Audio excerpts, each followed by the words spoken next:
¿Qué pasa, equipo? Estamos en un capítulo más de Entrainers. Estamos con Pablo de Biomove. Nos va a contar un poco sus estudios, su formación académica, cómo trabaja él, cómo entiende en el entrenamiento de adaptación, de rehabilitación, de lesiones. Vamos a tratar puntos muy interesantes sobre el tema de mitos, sobre el tema de medicina, sobre el tema de hernias, dolor, que es muy importante, cómo está el tema actualmente, cómo se entiende el dolor, y nos va a desentrañar un poco cómo son todas esas creencias que tenemos hacia el mundo de la readaptación. Así que nada, muchas gracias por estar aquí. Gracias a ti por invitarme, Javi. Es un placer, ya tenía ganas de esta charla. Empezamos contigo, con tu personalidad, ¿vale? Y luego vamos desenglosando un poco sobre el tema de lesiones. Vamos a tratar también tema de LCA en rodilla, hombros y demás. Muy bien. Quiero empezar un poquito con tu formación académica, qué es lo que haces cuando sueles estar en casa estudiando y qué tipo de estudios, cómo lo llevas. Pues mira, yo soy de formación, soy TAFAD y soy fisioterapeuta especializado en mención de deporte. Luego he hecho formación adicional en prescripción de ejercicio en patología, rehabilitación y adaptación de lesiones deportivas y formación específica en fisiología del ejercicio también, todo a través de máster. Después, más formación adicional en entrenamiento de fuerza, programación de fuerza, todo este tipo de cosas que el mundo de la fuerza me gusta mucho también, no solo laboralmente, sino personalmente me atrae muchísimo. Y básicamente esa es mi formación. ¿Cómo nace todas estas inquietudes con la readaptación físico-deportiva? Pues yo ya desde la carrera siempre tuve, por ese trasfondo de TAFAD sobre todo, lo agradezco también a ellos, siempre he tenido mucha inquietud en el ejercicio físico, pero yo entré a fisio ya con un perfil un poco distinto, con ganas de ejercicio, más de consumir cosas pasivas, ¿no? Y eso es la primera barrera que yo me encuentro en la fisioterapia cuando empiezo a hacer ciertas prácticas de la carrera y demás, ¿no? Que lo que me presentan, lo que yo me encuentro en la fisioterapia es algo tremendamente pasivo. Algo de tumbarse y recibir un masaje sin ningún tipo de anamnesis, sin ningún tipo, en la mayoría de los casos, de exploración física o clínica. Y a mí eso ya me empieza a crear cierto rechazo, vamos a decir. Jolín, si te viene una persona con un dolor, si te viene con una persona con una molestia, le metes directamente la camilla, le das un masaje, le metes una terapia invasiva, le metes una máquina. Es algo que ya a primeras ya me crea cierto rechazo, a pesar de yo estudiar ese tipo de formación. Entonces, en cuanto acabo mi formación, empiezo a formarme en este tipo de cosas a través del ejercicio físico y yo quiero dedicarme a eso. Yo quiero no solo la parte pasiva, que ya veremos qué porcentaje o qué actualidad tiene eso, o qué vigencia tiene eso, sino como la propuesta activa a la hora de abordar un problema con un paciente. Entonces esa es mi primera muestra con respecto a ello. Se vuelve a repetir ese modelo de estudiante pasivo que está recibiendo la masterclass y que no tiene ningún tipo de acción ante un problema, ¿no? Que no sabe, luego se enfrenta al mundo laboral y quizá ya ahí el rol cambia totalmente, ¿no? Exactamente. ¿Qué haces cuando no trabajas ahora mismo que tienes el centro? Pues en cuanto a mis hobbies te refieres sí, me gusta mucho, como antes de la cámara, me gustan mucho los libros, me gusta mucho leer, me llama mucho la atención la biblioteca que tienes, algo que enseguida me llama la atención, me gusta mucho leer, me gusta mucho entrenar, es el número uno, lo que más me gusta es hacer deporte, o sea, fuera parte de todos mis hobbies, el número uno es el deporte, hacer actividad física. Me gusta mucho la moto, me gusta mucho ir en moto, me gusta mucho viajar, me encanta viajar. Y sobre todo soy un buen amante de la buena mesa, me encanta comer. Busco muchísimo el comer, me encanta, me mueve mucho también el buscar gastronomía, sabores nuevos, eso me gusta mucho. Lo compartimos todo. Eso es. Vale. Sobre otros trabajos, ¿has estado solo en Biomove o antes, previamente, has estado en algún otro sitio? Sí, lo que te digo, ya desde las prácticas y luego posterior a la finalización de la carrera estuve trabajando en algunos centros, pero de nuevo es que a mí eso no me gustaba, Javi, es que iba a trabajar con las pautas que te marca el centro de recibir a un paciente, 20 minutos, 25 minutos, terapias pasivas, masaje, punción seca, lo que se hace en ese momento. Y yo digo, es que si yo me tengo que dedicar a esto, prefiero hacer otra cosa. No creía en ello, no me gustaba, cuanto más leía sobre el caso no me atraía demasiado. Y digo, si esto es la fisioterapia, si yo esto que estoy viendo es la fisioterapia, yo no estoy dispuesto a hacer eso. Entonces, por esa inquietud personal que soy movido para eso, digo, no, voy a buscarme la vida, voy a trabajar de otra forma, voy a buscar trabajar en lo que yo realmente creo, ¿no? Entonces me surgió la oportunidad por unos amiguetes que tenían un gimnasio donde quedó una sala de fisio libre. Y me dijeron, oye Pablo, ¿por qué no? Yo estaba en otros centros, ¿por qué no? Oye, aquí tienes la oportunidad, tienes la sala y el gimnasio, ¿no? Y yo dije, de acuerdo, yo voy, pero con la condición de que la sala de fisio no lo voy a tocar mucho. Yo necesito más la parte del gimnasio y trabajar con los pacientes en el gimnasio más que con la sala de fisio. Me dijeron que no había ningún problema y ahí es cuando nace Biomove, ahí es cuando realmente se empieza a gestar eso y yo empiezo, pues por ese ahí empiezo realmente a salir a la batalla, me refiero a que te vengan pacientes y realmente aplicar eso que estás leyendo a la práctica clínica, ¿no? Y eso es lo que te incide a leer también, decir, joder, te viene una hernia discal de esta forma, o te viene un paciente con un dolor de rodilla de esta forma, venga, vamos a leer, vamos a aplicar, a ver si el ejercicio es verdad que esto, y ahí empiezas a encauzar, ya empecé ya a encauzar un poco las ideas que yo tenía. Entonces, doy mucho las gracias a esa oportunidad que me surgió y a partir de ahí pues he ido creciendo poco a poco también en el centro, que ya afortunadamente estoy en un centro un poquito más grande ya propio, donde puedo desenvolver todas esas ideas que me gustan y que quiero llevar a cabo. Muy interesante, porque no se suelen ver centros de fisioterapia que tengan su parte tan grande como la tienes tú, en comparación como tienes la parte de, pues, vamos a decir, camilla, ¿no? Esa parte sí que es interesante. Es una de las cosas, Javi, que me costó al principio, ¿no? Incluso por el miedo interno de decir, joder, yo estoy intentando proponer algo distinto. Quiero proponer algo distinto, menos pasivo, intentar ayudar a la gente de otra forma que no sea tan pasiva, pero claro, a veces tienes ese miedo de que la gente viene con la expectativa de que la fisioterapia es de determinada forma. O sea, es pasiva y tú eres fisio y no me vas a dar un masaje. ¿Qué pasa? ¿No me estás dando masaje? ¿Me estás mandando un ejercicio para un dolor que yo tengo? Masajeame, méteme una aguja. ¿No? Y digo, no. Esto va de otra cosa. Esto es otra cosa y eso es lo que yo llevaba por bandera y lo que siempre he tenido muy claro y cada vez ya más establecido. Entonces sí que me costó un poco al principio entrar por ahí, pero ya lo tengo muy claro. Luego vamos a entrar en ese tema vamos a romper esos mitos o esas creencias limitantes que yo no sé por qué vienen, pero bueno, luego ya las veremos. Sobre Biomove, ¿dónde se encuentra el centro para que la gente lo pueda encontrar? Pues es la calle La Tejera, el número 2, está en la Albericia y es un bajo donde, como has dicho, tengo una sala que vamos a decir que es un mini box, ¿no? Es una especie de mini box de CrossFit en cuanto a su material, en cuanto a su disposición, no hay muchas máquinas tampoco, pues hay rack, peso libre, kettlebell, todo ese tipo de cosas y luego una sala de fisio donde hago habitualmente las valoraciones también. Bueno, de dolencias que te sueles encontrar allí, ¿cuáles son las más comunes?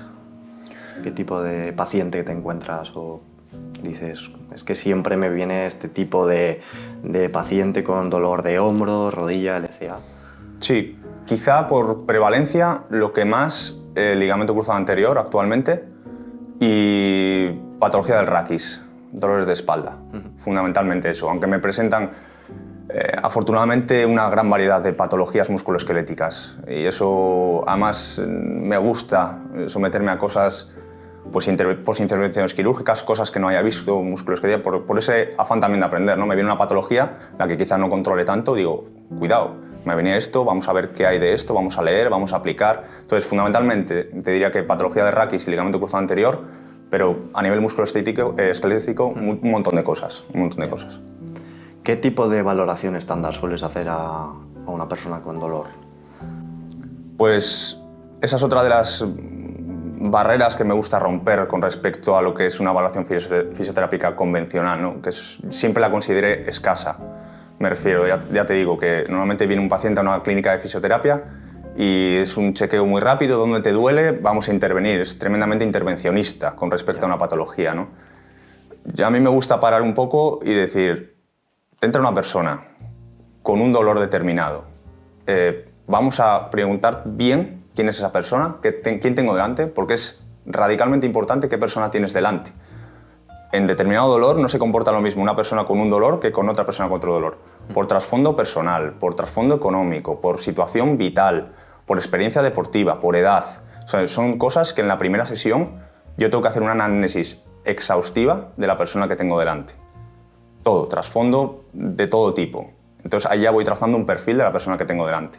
Posterior a eso me gusta hacer una exploración física, pues a ver si ese dolor se corresponde con ciertos patrones de movimiento, que lo alivia, que lo agrava, qué comportamiento tiene él o ella con respecto a su dolor. Imagínate que es un dolor de espalda y le digo, pues coge eso del suelo, y si tiene un tipo de comportamiento, un patrón aberrante con respecto a su posición, si tiene posiciones analgésicas o antiálgicas, eso lo tienes que ir observando también. A partir de ahí, a ver si la persona trae o no pruebas de imagen, que ya hablaremos si son determinantes o no, pero sería el estadio número 3. A partir de ahí, número 4, vamos a decir un diagnóstico, y a partir de ahí también, número 5, pues vamos a decir que en base a todo ese saco de información que tenemos, establecer un diagnóstico y a partir de ahí unas pautas de tratamiento, desde educación al paciente, ejercicio terapéutico, pero es mucho más complejo de me duele aquí, intervengo aquí. Hay que hacer muchísimas cosas antes de aplicar ciertas cosas. Sí, no es me duele el lado derecho de la espalda, te hago punción seca. Exactamente. Y estoy ahí 45 minutos con punción seca o con EPI o con cualquier otra cosa y te largas y listo. Es mucho más complejo que eso, o lo considero más complejo y lo respeto mucho más que eso. Ya. Lo más importante en una evaluación con dolor, ¿qué dirías que es? De todo lo que has dicho, ¿qué te quedarías con? ¿Qué es el punto? Porque imagínate que hay dos personas que en el mismo patrón aberrante le duelen. ¿Qué dirías tú o en qué te fijarías tú para determinar lo más importante dentro de ese movimiento? ¿De un movimiento determinado? Es Sí, que es mucho más complejo, Javi. Porque imagínate que te vienen dos personas de nuevo con un mismo dolor, con una misma dolencia, una misma patología. Yo hago copia y pega. Eso es. Hago copia y pega con respecto al mismo dolor, si tengo esa capacidad, en dos personas completamente... O sea, y es que el abordaje ha de ser completamente distinto. ¿Y ahora en qué te fijas? Quiero decir, vale, tienes dos personas iguales, no son iguales, pero sí, te entiendo, el mismo dolor. ¿En qué te basas para darle a uno una cosa y a otro otra?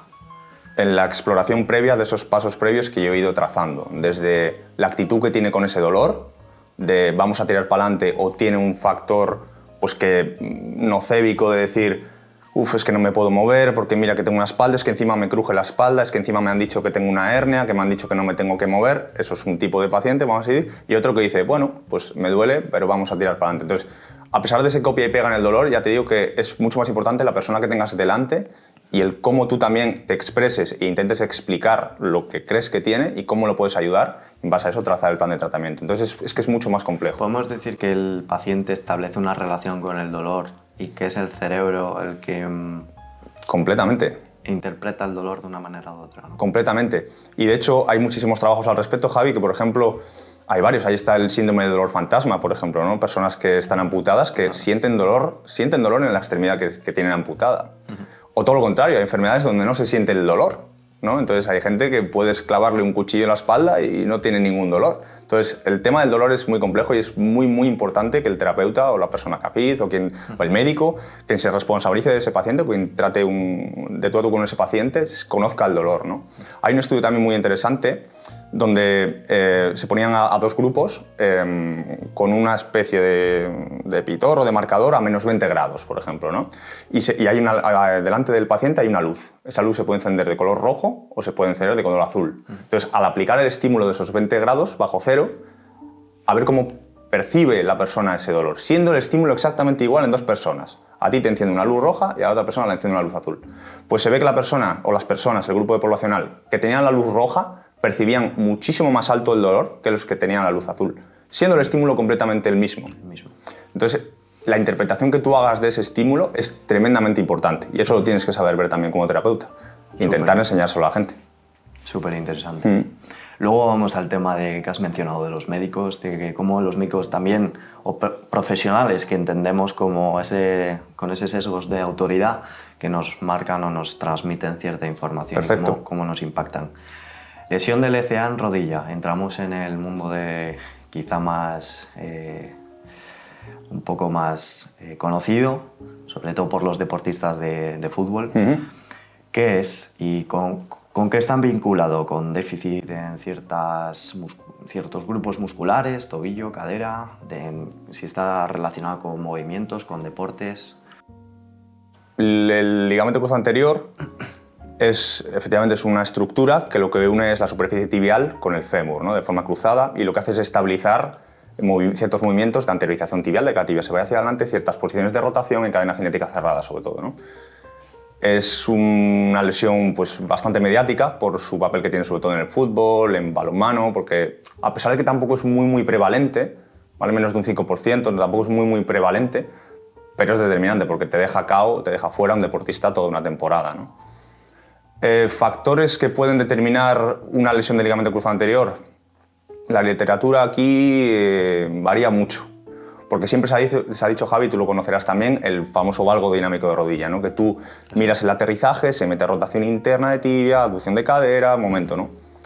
Tampoco está tan claro, porque se ha visto, por ejemplo, en un trabajo de 880 atletas, donde en grabación de vídeo, por ejemplo, se graba esos patrones de recepción, de caída o single leg squat, la sentadilla monopodal, y se ve si luego acontece una lesión del ligamento cruzado anterior.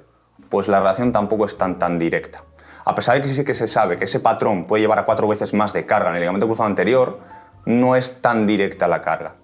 También es muy interesante uno que salió hace 2 años, de un estudio que se vio que el ligamento cruzado anterior parte en los primeros 40 milisegundos. Y la primera contracción muscular viene a los 150 milisegundos. Es decir, primero acontece la ruptura ligamentosa y después aparece una contracción muscular. Entonces, no es tan directa. Y dices, joder, ya está. Veo un atleta que mete el valgo hacia adentro, mete el rollo hacia adentro, ya lo tengo. No es tan sencillo, ¿vale? Tampoco quiere decir que no valga para nada eso, ¿eh? Quiere decir que, bueno, que hay que seguir mirando y hay que seguir controlando eso. En cuanto a asimetrías, bueno, se sabe que las mujeres tienen entre 2 y 8, depende del trabajo que miremos, más probabilidades de romper un ligamento cruzado anterior que los varones, que los hombres. También se desconoce 100% eso, pero se estima que es por anchuras de pelvis que forman ángulos distintos, por una cosa que sí que tiene bastantes trabajos detrás es que entre la zona de los cóndilos se forma como una herradura, ¿vale? Entre la zona intercondilar se forma una herradura y se ha visto que anatómicamente la anchura de esa herradura puede condicionar las roturas del ligamento cruzado anterior. Así como los pilones tibiales. Si los pilones tibiales tienen cierta angulación con respecto al eje central de la tibia, se ve que también predispone y se ha visto que en mujeres esas variaciones ocurren también. Pero es que también hay genética. Claro.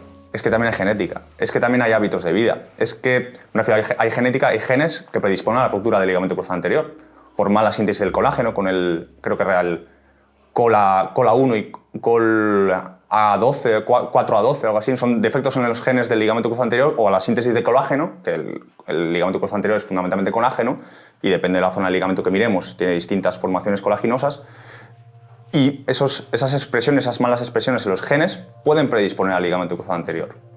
En cuanto a dismetrías, por ejemplo, sí que se ha visto también que déficit, nada de lo que te estoy diciendo es rotundo, ¿eh? O sea, no es evidente, pero hay... Pero es multifactorial. Es muy multifactorial. Dismetrías, por ejemplo, entre cadena anterior y cadena posterior, entre fuerza cuadricipital y fuerza isquiosural, también importa. Ese rato tenerle controlado, porque sí que has visto que en atletas, por ejemplo, es algo que las mujeres habitualmente poseen, mucha más fuerza cuadricipital que isquiosural, hasta 1,4 el ratio. Sí. Y eso puede predisponer a ciertas cosas en el ligamento cruzado anterior. Es complejo también el tema del ligamento cruzado anterior. ¿Qué tipo de recuperación debería seguir una persona? Vamos a contextualizarlo un poco más, porque esta pregunta se queda ahí un poco ambigua. ¿Qué tipo de recuperación debe seguir una persona que en fútbol haya tenido una LCA y quiere volver al campo y se le presiona para que vuelva a ese return to play de manera un poco precipitada? ¿Qué tipo de recuperación crees que debe seguir? En primer lugar, ser escépticos con la intervención quirúrgica directa. Porque se está viendo, Javi, en bastantes trabajos, que eso es algo chulo que está saliendo ahora, que el ligamento cruzado anterior, a pesar de estar roto completamente, tiene capacidad de regeneración. Incluso a los 3 meses se ha visto en resonancias magnéticas ligamento roto y volver a generarse el ligamento cruzado anterior. Entonces, en primer lugar, si somos población no deportista, vamos a decir, ser escépticos con respecto al sí o sí intervenirse quirúrgicamente un ligamento cruzado anterior. Yeah.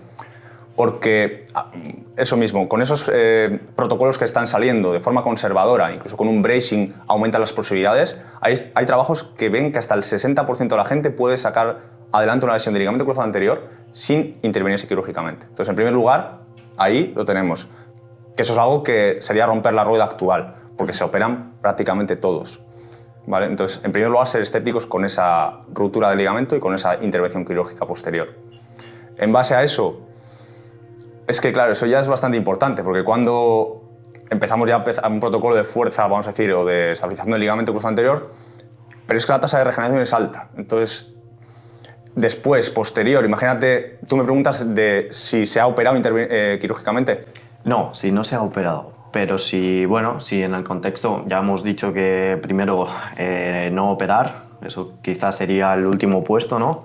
Como último remedio. Pero más o menos, si yo, por ejemplo, juego al fútbol en un partido, me rompo el LCA, ahora ¿cuál es mi proceso hasta que vuelva ese return to play para volver a competir, por ejemplo? De nuevo, ¿qué sintomatología te queda? Si te han quedado, por ejemplo, imagínate que tú tienes, pues oye, la función del ligamento cruzado anterior, que es estabilizar, que tú haces esos cambios de dirección y ¡pum!, se te va la rodilla. En esos casos hay que mirar primero los grados de fuerza que tú tienes, hay que mirar rangos de movimiento en tobillo y cadera, hay que mirar ciertas cosas que te puedan ayudar a intentar solventar ese problema sin el uso de la intervención quirúrgica, ¿vale? Entonces, para eso hay que ponerse en manos de un profesional y ver cómo puedes ir avanzando en las siguientes fases, pues con trabajo de fuerza, trabajo de estabilización, trabajo de cambio de dirección, trabajo de técnica de carrera, trabajo de fases de frenada y cambio de dirección, que son tremendamente importantes hoy en día en la lesión del ligamento cruzado anterior. Ese tipo de cosas tienen que estar antes de someterte a una intervención. Y son cosas que hay que mirar antes de valorar someterse quirúrgicamente a una intervención. Esos serían los pasos más o menos a seguir. Cuando, por ejemplo, una rodilla con LCA tienes el LCA roto, tienes ciertas probabilidades de que la rodilla contralateral se perjudique, ¿no? En todo ese proceso de adaptación, ¿no tiene algún impacto? Porque, claro, miramos y tenemos el foco atencional en la rodilla lesionada, pero la no lesionada, ¿qué le ocurre? Hay varios puntos en esta pregunta, que es, por ejemplo, es importante y quiero resaltarlo también, las tasas de recidiva que hay actualmente en el ligamento cruzado anterior, que son de escándalo. Hay estudios que muestran hasta un 35% de volver a romperte un cruzado que ya te has roto. O, en ese año posterior a la ruptura de cruzado, romperte la extremidad contralateral, que es lo que tú me preguntabas, ¿no? Porque esa musculatura o esa extremidad contralateral empieza a sufrir más carga por esa quizá kinesofobia que tienes en el movimiento, que empiezas a no lanzar peso a esa carga, empiezas a crear patrones aberrantes en el movimiento y hasta que el ligamento cruzado de la extremidad contralateral dice basta y peta y rompe. Entonces, eso es algo que hay que señalar, las tasas altísimas, escandalosas de recidivas que hay en el ligamento cruzado anterior, que se están en un 30 y pico %. Es una lesión que te tiene un año fuera. Jugador que entra, jugadora que entra, vuelve a romper un cruzado, eso mentalmente te puede apartar del deporte también mentalmente, ¿no? Y eso creo que son los terapeutas o los profesionales los que debemos entonar el mea culpa, porque creo que no se están haciendo las cosas bien a la hora de enfrentarse a este tipo de patología de lesión. Creo que hay muchas cosas, hay carencias en la rehabilitación, en la medición y la valoración y cuantificación de esta lesión que nos están llevando a en deporte amateur sobre todo, a esa tasa ingente de recidivas. ¿Crees que el deportista amateur o incluso el profesional siente mucha presión por volver a ese return to play cuando realmente él siente que quizá no está listo? Yo creo que sí. He visto incluso en deporte amateur que dices, joder, no te juegas las habichuelas, ¿no? Pero pues la presión del equipo, las ganas que tiene el deportista amateur de decir, joder, es que al final pues, tú tienes tu estudio, tienes tu trabajo, pero eso es tu medio de evadirte, de disfrutar, ¿no? Y son años muy buenos para ello, entonces sí que hay mucha presión. Pero, de nuevo, es culpa del profesional o responsabilidad del profesional decir, es que no tienes que entrar antes de tiempo, porque si entras antes de tiempo puede, en alta probabilidad, pasarte esto. Y creo que es un error de que se están entrando mucho antes de lo que debería en este tipo de lesión, mucho antes. ¿Cuánto es el tiempo que tarda más o menos un futbolista profesional en entrar y en...? Claro, porque yo sí que lo he visto, que aquellos jugadores que más o menos un año y medio, más o menos tirando a dos, más a 2 que año y medio, los que no están un año y medio y vuelven a ese return to play se vuelven a lesionar prácticamente todos. ¿Cómo crees que deberíamos o deberían los profesionales del fútbol atajar ese problema? Es decir, ¿crees que deberían invertir más dinero en un proceso de readaptación, rehabilitación y hacer las cosas un poquito más, no quizá con tanta prisa? En el deporte profesional es que andan de cabeza con el ligamento cruzado anterior. Así como las lesiones musculares, invierten una millonada cada año en ver por dónde van los tiros y aún así tampoco están bajando las tasas. Tú ves la prevalencia lesional tanto en lesiones musculares, tendinosas y ligamento cruzado anterior en el deporte profesional, y a pesar de que invierten millones en todo, en test genéticos, en modificar tema de alimentación, descanso, que es importantísimo, un montón de patrones a nivel biomecánicos, trabajo de fuerza, no están dando con la clave. Entonces andan un poco en ese limbo de intentar a ver por dónde tirar. Ahora se está viendo mucho el tema de modificación de técnica, de trabajo de técnica de carrera, se está haciendo muchísimo ahora, con fases de frenada, los dos últimos pasos sobre todo, y cambios de dirección. Se está trabajando el trabajo técnico de esas partes porque en esos pivotajes se ve que se supone a muchísimo estrés al ligamento y el trabajo en eso es muy importante. En el deporte amateur, de nuevo, creo que se está sacando demasiado rápido al deportista a la cancha, ¿no? Se está demasiado rápido. Cuando se ha visto que el ligamento cruzado anterior no empieza a hacer funciones de ligamento, porque recordemos que, pensando que te han intervenido quirúrgicamente, Javi, imagínate que te has sometido a una intervención, te han puesto un tendón del isquiotibial o un tendón rotuliano, patelar, ¿no? Pero es que es un tendón, no es un ligamento. Estructuralmente es distinto. Y se ha visto que histológicamente no empieza a funcionar a nivel ligamentario hasta los 2 años tras la cirugía. ¿Quiere decir eso que me vaya a los 2 años a la rehabilitación? Pues quizá no. Pero se ha visto con estudios de Tim Hewitt o Mike Hughes, que son pros en el ligamento cruzado anterior, se ha visto que todo lo que entres antes del mes 8 aumentas exponencialmente tu riesgo de romperte otra vez en el cruzado. Entonces, en ese sentido, hay que tener bastante pausa fisiológica y luego, desde luego, cosas que no se hacen son valoraciones a lo largo de todo el proceso lesional que cuantifiquen la toma de decisiones. Es decir, es demasiado, desde mi punto de vista, protocolario.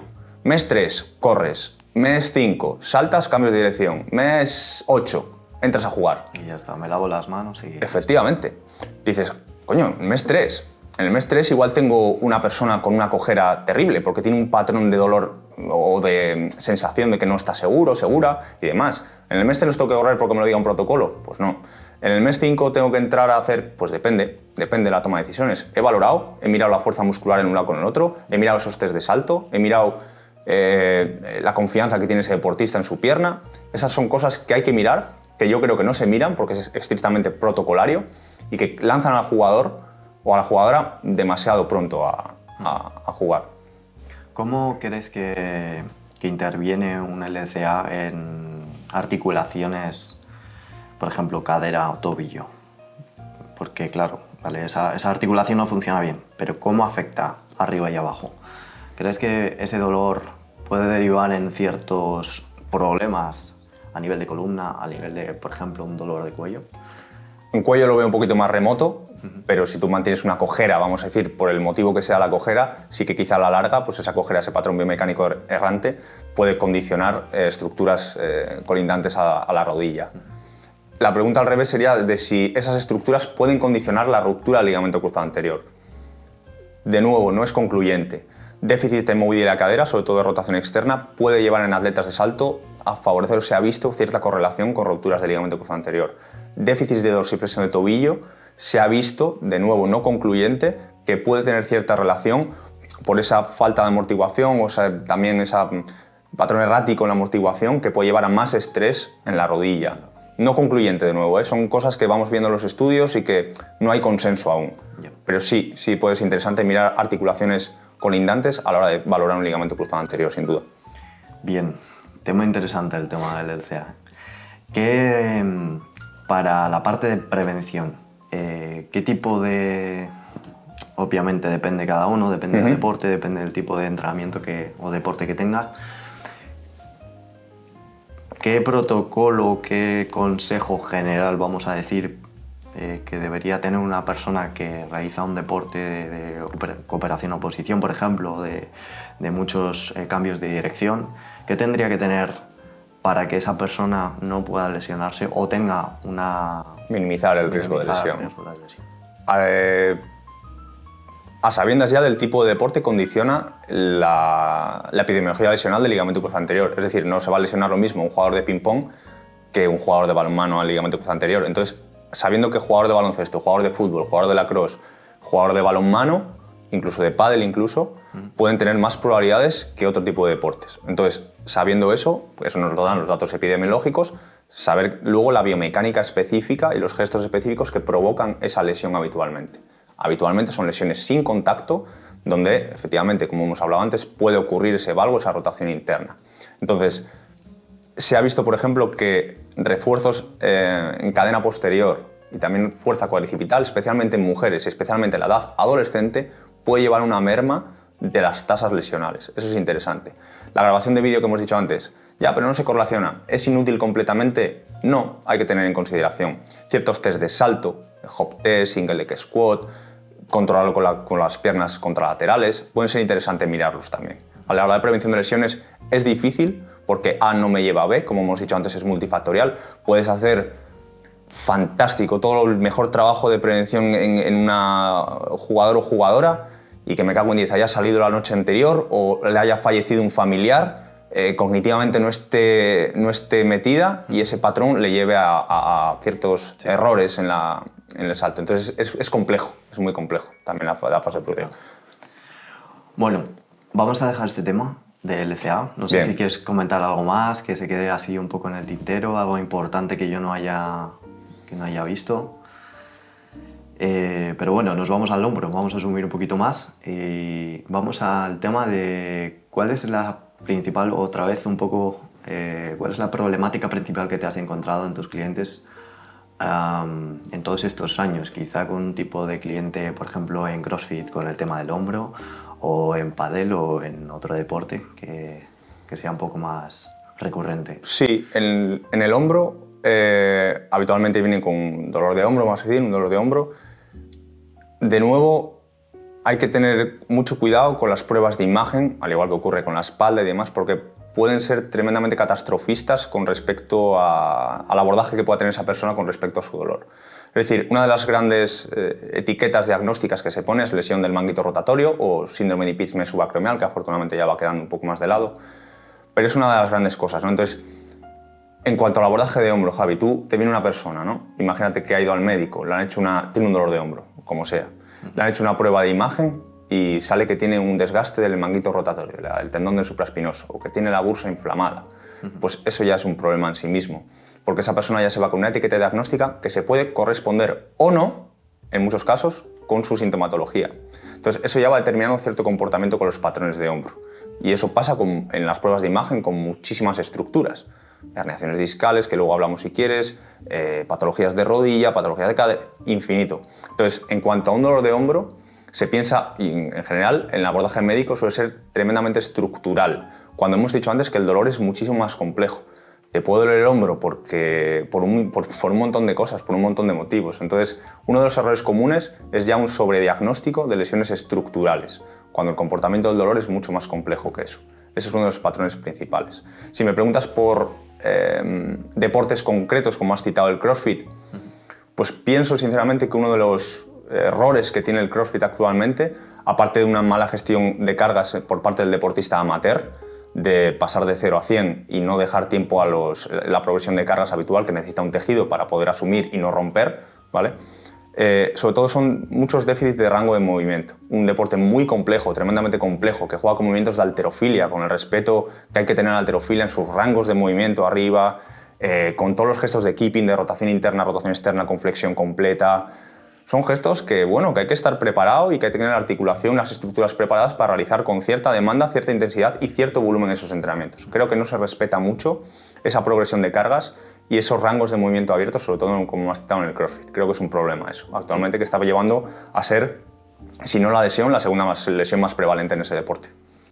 Es un tipo de paciente que entra ya con un bagaje deportivo, una experiencia lesional, una historia lesivo, mejor dicho, de otros deportes incluso, entra dentro de esa nave industrial, vamos a decirlo, de ese deporte y se pone a hacer absolutamente todo tipo de movimiento.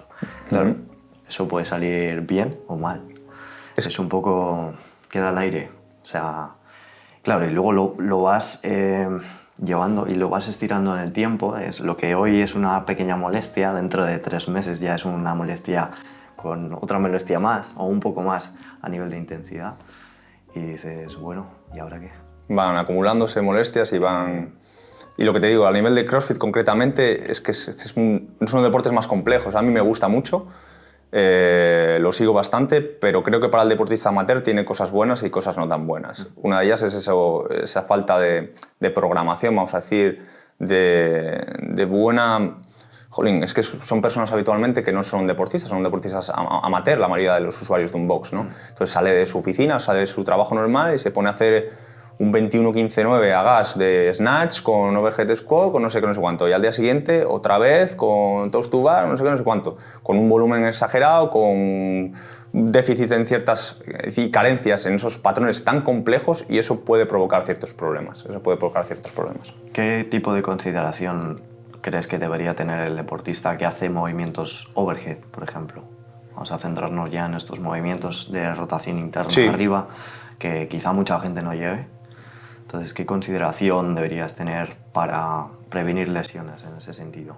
Pues creo que el punto número uno es tener ese rango de movimiento libre de momento.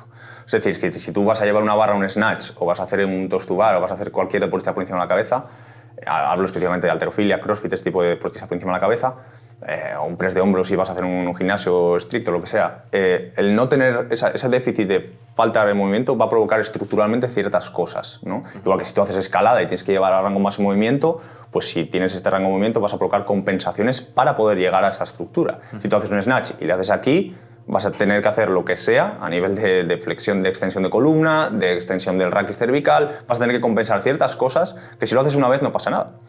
Pero si empiezas a meter agua en el vaso, a la larga puede pasar algo, ¿vale? A nivel, se ha visto impeachment labrales, roturas del labrum por esa fijación, incluso a nivel de mecanosensibilidad del tejido neural, problemas del sistema nervioso periférico, daños del nervio, o irritaciones, sensibilidades del nervio por no poder alcanzar ciertos movimientos, problemas en el raquis cervical. Es decir, el punto número uno quizás sería tener el rango de movimiento bastante liberado para meter un peso por encima de la cabeza. Y luego, número dos, de nuevo, como cualquier ejercicio, progresar en las cargas. Adaptar el tejido que tú tienes a esa carga a la que se está sometiendo, poco a poco. Claro, esto lo oye el deportista amateur y dice, vale, pero ¿cómo yo sé que es poco, que es mucho, cuando me tengo que enfrentar a un 21-15-9 o a un WOD de 30 minutos? Es muy complicado. ¿Qué es mucho y qué es poco? Quizá la recomendación sería dividir clases por niveles de complejidad de ejercicios, por ejemplo, pues meter nivel 1, ejercicios mucho más fáciles a nivel de movilidad, nivel 3 por encima de la cabeza con altas cargas, por ejemplo, dividir al tipo de paciente o tipo de deportista y meterles en diferentes grupos. Pues eso sería muy interesante. Yo no lo había pensado, pero es interesante. Me refiero que normalmente el abordaje que hace un box con respecto a un usuario nuevo, a la clase, directo, ¿no? Y bueno, puedes escalar ciertos ejercicios por la falta de fuerza. Pues si no haces un muscle up, pues haces un muscle up con goma, o si coges una dumbbell, tal. Pero lo que dices es bastante interesante. Mirar, desde nuevo, realizar una valoración previa de nuevo a ese usuario que viene nuevo al box. Es decir, vamos a hacer una valoración, como la que hemos dicho en fisioterápica, pues una valoración de ese tipo. ¿Qué persona tienes delante? ¿Qué niveles de estrés tiene? ¿Qué rango de movilidad tiene? ¿Fuma? ¿No fuma? Y en base a eso tú vas trazando un perfil y dices, pues creo que te puede convenir entrar aquí o hacer un trabajo previo de unos meses aquí y luego ya pues vamos creciendo en eso. Eso sería lo honesto dentro de cualquier actividad en la que tú te metas. Pues oye, es un señor o señora que viene de la oficina que, bueno, se lo quiere pasar, pero tienes que hacer una evaluación y decir, pues mira, señor, señora, quizá te convenga más trabajar esto porque usted tiene una sentadilla que se va hacia adelante, no le vamos a meter una barra o le vamos a meter 50 wall ball cuando hace una sentadilla que se va de determinada forma, porque puede ser problemático. Entonces, hacer una evaluación previa y pasa eso, estructurar grupos, no sé cómo se tendría que hacer, pero desde luego no lanzar al ruedo a la gente. Creo que es un problema con el que yo me he visto muchas veces tenemos 14 personas, hay uno que levanta 200 kilos de peso muerto, una chica que muy heterogéneo todo. Viene hace 2 meses de ballet y que tiene condromalancia, por ejemplo. ¿Qué haces? Claro, y dices, bueno, tienes que adaptarle. ¿Qué es lo que le adapto? Le quito el ejercicio y le pongo otro ejercicio. Es muy complicado. Mucho más fácil. Otro totalmente diferente que no tenga nada que ver con esa palanca que se está trabajando. Entonces, claro, ya estás intentando individualizar a 14 personas que es complejísimo. A nivel de negocio es muy difícil porque tú necesitas pues, rentabilizar la hora con mucha gente o lo que sea, yo ahí no me meto, ¿no? Pero si preguntamos qué es lo honesto y qué sería lo idóneo, eso sería. Eso sería para evitar pues, las tasas de lesiones que hay también en esa actividad o en esas actividades. Es que sería lo idóneo. No es café con leche para todos. Pues tú igual necesitas café con leche, tú igual necesitas esto y tú igual necesitas lo otro. Eso sería lo óptimo siempre. Pero es complicado a nivel de negocio también, es difícil. Es difícil. Bueno, vamos a dejar el CrossFit, vamos a dejar de presionarlo. Hablando del serrato anterior, que es una musculatura que yo quiero saber un poquito qué importancia le das a los movimientos en los que interviene la escápula.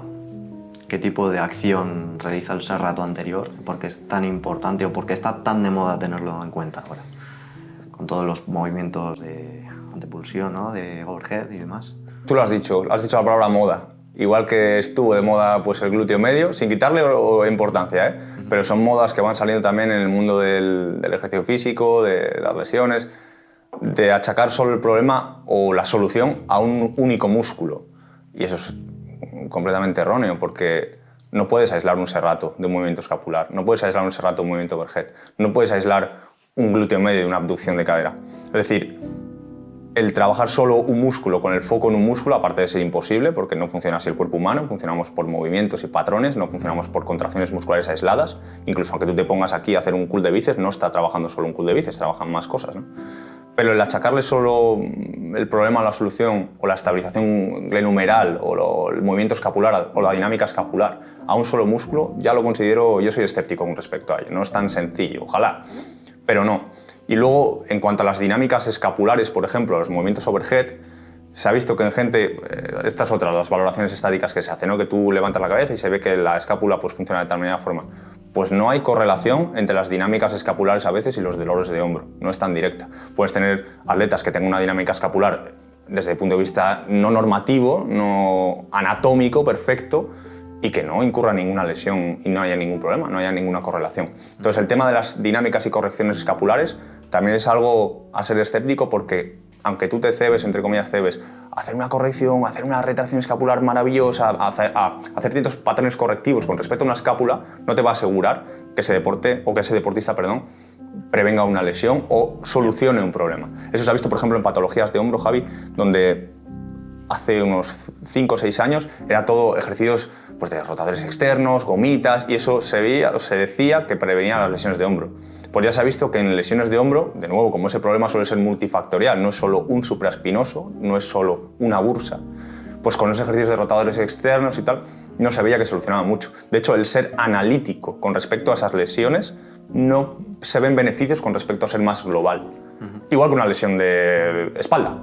Se decía, no, tienes que trabajar en la musculatura profunda, tienes que trabajar... Pues el tiempo ha visto que da igual que trabajes musculatura profunda o que te hagas una integración de esa musculatura en unos patrones mucho más complejos.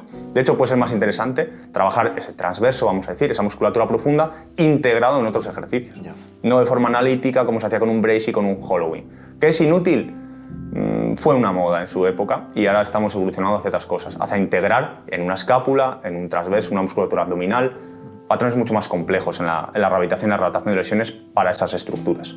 Vuelve a ser el mismo tema de siempre, con la rodilla igual. Al final todo es más complejo, no es... Mucho más. Es que me gustaría darte respuestas de blanco y negro, pero es que no las hay. Es que es muchísimo más complejo. ¿Qué va? Es mucho más complejo. Por ejemplo, ahora me viene a la mente la gente que he estado trabajando en el box y me venía, oye, me duele aquí. ¿Qué quieres que te diga? Pues mira, si fuera un fisio de los que te decía antes, sí, pues te doy un masaje ahí y seguimos la rueda, ¿no? Y seguimos la rueda, pero es que no es tan fácil. Te duele aquí pues por un millón de cosas. Primero por el entendimiento del dolor, segundo porque puedes no tener nada y que te duela, o es que es mucho más complejo, es mucho más complicado. Vamos a acercarnos al tema del dolor, ¿vale? Ahora un poco qué relación establecemos con el dolor, ese ejemplo que has puesto antes de la gente que está amputada y que le duele el miembro amputado, que es interesante. Sí. Pero quiero un poco al tema de la valoración y de los test de hombro que consideras adecuados cuando te encuentras a un paciente con dolor, por ejemplo, en un tipo de rango de movimiento, en otro. ¿Qué tipo de herramientas utilizas, por ejemplo, para valorar eso? Pues de nuevo, habiéndole hecho ya la anamnesis y habiendo valorado otro tipo de cosas, si yo me pongo a hacer la exploración física, voy a ver qué tipo de patrones le generan su dolor o su punto álgido de dolor. Si es una rotación externa, si es en una abducción, si es en una rotación interna con flexión. Miramos a ver qué posiciones son las que salen sus síntomas.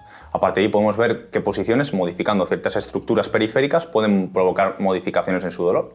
O integrando, y dices, joder, igual le duele la rotación externa. Pues le voy a meter o voy a probar a hacer esa rotación externa con una sentadilla, una zancada, a ver si ese dolor viene de otra cosa. Es decir, en cuanto a test ortopédicos puros, Javi, Nada. Es delicado. No somos tan magos de decir, es que ¡pam! ¡Buah! Es que es el infraespinoso. Fija, en la universidad se nos enseñaba un montón de test para evaluar condición física, dolor de esto, el Wall Angel Test, el no sé qué.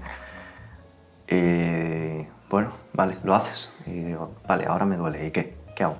Exactamente, es que solo tienes un poquito de información ahí. Claro, ahí tienes un dadito de información. Dices, vale, me duele aquí, ¿vale? Pues venga, vamos a modificar síntomas. ¿Te duele ahí? Sí, pero ¿te duele con esta carga? ¿Sin carga? ¿Te duele si metes esto? ¿Si quitas esto? ¿Te duele si yo te meto maniobras distractoras con lo que sea? ¿Te sigue doliendo? ¿Qué comportamiento tienes con ese dolor? O sea, ¿qué deporte haces? ¿Fumas? Un montón de cosas que modifican, es que no es tan sencillo. Dices, lo mismo, ¡pam! Rotación externa, dolor, vete a hacerte una ecografía, sale el supraespinoso, ya está, ¡pam! Intervenimos. No, es que es mucho más complejo. De nuevo, pues vamos a retirar cargas, vamos a provocar cargas, vamos a ver qué estás entrenando, vamos a ver cómo podemos mejorar, vamos a ver, probar estos ejercicios, Eso es, de nuevo, no es blanco y negro, es mucho más complejo. Vamos a meternos ahí sobre el dolor, vamos a intentar pues que hables un poquito sobre cómo el cerebro establece esas relaciones.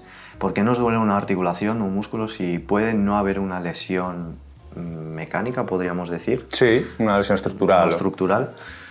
¿Cómo es que, por ejemplo, a mí me duele algo que en una eco no sale o en una radiografía no sale? Que yo me muevo, lo que tú has dicho, ¿no? Me muevo aquí, me duele, pero me muevo aquí, no me duele. ¿Qué nuevas evidencias hay sobre? Porque yo lo he estado estudiando últimamente. Sí. Y hay una corriente de fisioterapeutas o de profesionales sí. que están abogando un poco en este sentido, ¿no? De que no ser tan reduccionistas, de intentar entender qué relaciones hay entre cerebro y musculatura sin daño, por ejemplo. Un poquito eso, ¿no? Es muy interesante, es muy interesante. Tú me has dicho, imagínate que te duele la rodilla, ¿no? Y te has hecho una resonancia magnética por lo que sea y sale sin hallazgos significativos, no sale absolutamente nada. ¿Quiere decir que estés loco? ¿Quiere decir que te estás inventando tu dolor? Para nada. Quiere decir que tú tienes un dolor y ese dolor de nuevo puede venir de un montón de cosas, estructuras o incluso sin dolor, lo que hemos dicho antes, el miembro fantasma, sin ningún tipo de estructura puede doler algo. O todo lo contrario, Javi, imagínate que me sobra la pasta y te hago una resonancia magnética, tú no tienes síntomas de nada, pero imagínate que me sobra la pasta y te hago resonancias magnéticas de cada uno de tus segmentos corporales. Es que igual lo ves y te asustas, porque dices, ahí tienes el labrum no sé cómo, hay un deflecamiento del supraespinoso. Dices, joder, si yo tengo esto, a mí no me duele. ¿Qué pasa ahí? ¿No? Eso quiere decir ya, y eso se sabe, que estructura no tiene nada que ver con el dolor, muchas veces. Que tú tengas roto ahí sin sintomatología un manguito rotador, o todo lo contrario, imagínate que te duele y sale que tienes el manguito rotador roto. No necesariamente tiene que ser ese manguito rotatorio, ese deflecamiento, esa rotura, esa bursa, el causante de tu dolor. De nuevo, es mucho más difícil y mucho más elaborado que eso. El dolor al final es una experiencia, ¿no? Es una sensación que tú tienes de un daño real o potencial. Es decir, puede haberlo o no puede haberlo. Es la interpretación que hace tu cerebro de esa estructura a través de unos nociceptores, ¿no? La información que llega desde una estructura o no a ese cordón medular que llega para arriba y le devuelve una respuesta. Eso viene condicionado por tu experiencia, por tu genética, por tus hábitos de vida, por si has dormido mal esa noche, por si te drogas o fumas o tomas alcohol. Cada una de esas experiencias va a determinar la respuesta que tú tengas con respecto a un dolor o a una estructura. Eso se ha visto, por ejemplo, al tema de las... También interesante el tema de las contracturas en fisioterapia o en el médico. Tengo una contractura. Joder, es que me ha tocado el médico, tengo 17 contracturas en el trapecio superior. Pues si nos ponemos un poco polillas, vemos que las contracturas per se... No existen. Existen, por ejemplo, en un Dupuytren, en el que tú tengas una mano en garra, hay una contractura, una contracción mantenida de esa musculatura. Pero que tú vayas porque tengas cargado el cuello no quiere decir que haya un acortamiento real de esas fibras. Eso se ha visto con tensiomiografías, se ha visto con ciertos sensores de presión. Es decir, es más una sensación que manda tu cerebro a generar cierto dolor en esa zona que la contracción real. Y luego, si hablamos del tratamiento con respecto a eso, hay que poner en cuestión también que un fisioterapeuta localice esas estructuras. Es que tienes un nudo. ¿Cómo que tienes un nudo ahí? Es que de hecho se ha visto que metiendo a 20 fisios en una sala con un dolor en el trapecio e intentando reproducir los síntomas del paciente en ese punto, hay mucha heterogeneidad a la hora de localizar ese punto. Es decir, que cada uno vamos a decir una cosa y no necesariamente, de nuevo, se relaciona con esas contracturas, con esos puntos gatillo también vamos a decir, en esas estructuras. Entonces, el dolor, de nuevo, es algo complejo y cuidado en ese sentido también con las pruebas de imagen y con los diagnósticos y etiquetas diagnósticas que se hacen a la gente. Ya. Porque enseguida trazamos con dolor, tiene que haber un motivo puramente estructural. Y eso es errático, eso no es verdad. Entonces, es de nuevo por parte del profesional que atienda a esa persona hacer entender los mecanismos del dolor y hacer entender en ese sentido que el dolor puede ser mucho más diferente y puede estar condicionado por muchas más vertientes que solo una estructura. Para nada es así. Para que la gente pueda hacer un poco más tangible esto del tema de por qué yo siento que tengo una contractura o un nudo, qué es lo que ocurre cuando noto esa diferencia de tensión o de dureza muscular. ¿Por qué sucede eso realmente? Quizá por una mala gestión de cargas, porque esté más sobreestimulado ese tejido.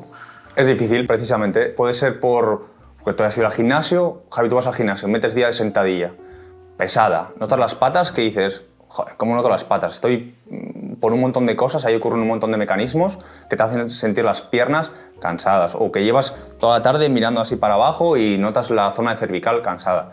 No quiere decir que necesites un masaje para la resolución de eso. Probablemente el paso del tiempo haga de resolución espontánea ante ese tipo de problemas. En la mayoría de los casos, de hecho, es así. El cuerpo tiende a recuperar, no a destruir habitualmente. Entonces, en cuanto a las estructuras esas determinadas, en la mayoría de los casos no suele ser necesario la resolución o la intervención para la resolución de esos problemas. No suele ser necesario. ¿El porqué de ese problema? Puede ser, de nuevo, esos mecanismos que manda el cerebro a la musculatura concreta o a esas estructuras concretas, pero no tanto que haya un daño real de esa zona. Es lo que hay que tener en consideración. Digamos que es el cerebro el 100% culpable de aquella sintomatología que tú observas en, por ejemplo, una musculatura, ves que no hay un daño estructural y demás. 100% relacionado, al menos. 100% protagonista, al menos. Vale. No sé si culpable, porque a veces en otras estructuras puede haber daño estructural y relacionarse con dolor. Tampoco todo es inventado. Tampoco hay veces donde la estructura genera un daño. Pero en la mayoría de los casos el cerebro es muy protagonista. Y cómo se aborde y se entienda esos patrones son muy protagonistas y muy prevalentes. Vale, vamos a pasar a preguntas random, que son 2, 4, 6, 1, 6, 7, 8. Vamos a por ello. ¿Vale? Y luego vamos al tema vamos a enfilar el tema del dolor, de los mitos, de esos lobbies, de todos esos intereses que hay en fisioterapia, que es súper importante entender para que la gente empiece también a comprender qué es lo que hay detrás de este mundo de la fisioterapia, de todos esos intereses económicos. Pero primero vamos con las preguntas random. ¿En qué te basas o fijas para elaborar tus ejercicios a clientes? Que bueno, ya nos los has estado comentando. Depende completamente de la persona que tenga delante. Puedo aplicar unos ejercicios u otros. O sea, es muy 100% personalizado. No... ¿Consideras que las planchas de abdominales de 1 minuto de duración sirven para algo? Sirven para aguantar 1 minuto de plancha y tener 1 minuto de plancha sólida. Si me lo extrapolas a que me vale para meter un raquetazo más fuerte o para lanzar una jabalina más lejos, probablemente no. Pero si quieres aguantar 1 minuto de plancha de forma solvente, haz planchas de 1 minuto. Pero que eso se extrapole a mejoras del rendimiento o a que incluso ese trabajo de core sea óptimamente hecho, te diría que no sería la forma óptima de trabajar el core. ¿Qué error típico tiene la gente a la hora de entender el core? Pues yo creo que entienden el core como el six-pack, como el abdominal y hay muchos mitos también con respecto al core. Fundamentalmente eso, que entienden como que es el six-pack y el core va mucho más allá, es mucho más complejo de nuevo. que lo que son los abdominales, lo que es el recto anterior, vamos a decir, ¿no? Es musculatura posterior, son iliocostales, es cuadrado lumbar, es un techo que se forma debajo del diafragma, la pared anterior, lateral y posterior, pero incluso entrando pelvis anterior y glúteo.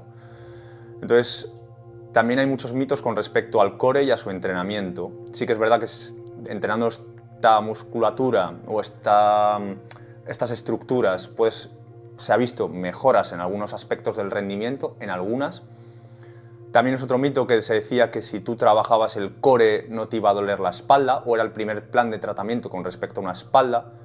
Eso el tiempo y algunos estudios no lo han respaldado 100%. Es decir, que tú trabajes de forma específica una musculatura abdominal no te lleve a la resolución de ciertos patrones y ciertos dolores de espalda. Pero bueno, ciñéndome a la pregunta que me voy, creo que el problema es que la gente lo entiende solo como el core y como algo estético, cuando es bastante funcional y bastante importante. ¿Cómo deberíamos entenderlo? ¿Como una zona que debemos trabajar de forma holística, más general, más global, que interviene esa transmisión, por ejemplo, de fuerzas ante diversas perturbaciones externas?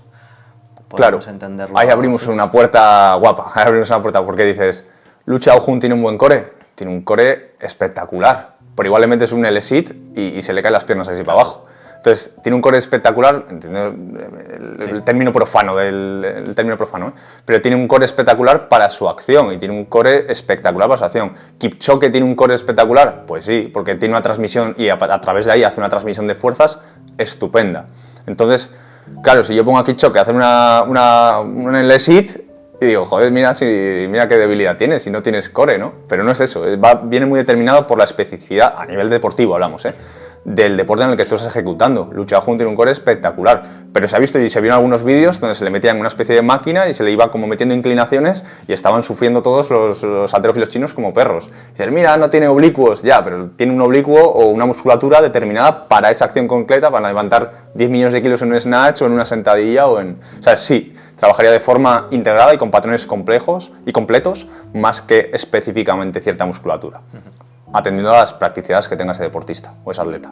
Hablando ahora un poquito de halterofilia y de todos estos deportes que trabajan mucho la cadena posterior, no tanto la anterior, y me quiero meter en las cervicales, porque quizá el cuello es uno de los elementos o estructuras que quizá no trabajamos en flexión, sino más en extensión. Efectivamente. ¿Qué trabajo podríamos meter cuando hay, por ejemplo, una descompensación sin dolor, sin ningún tipo de patología ahí?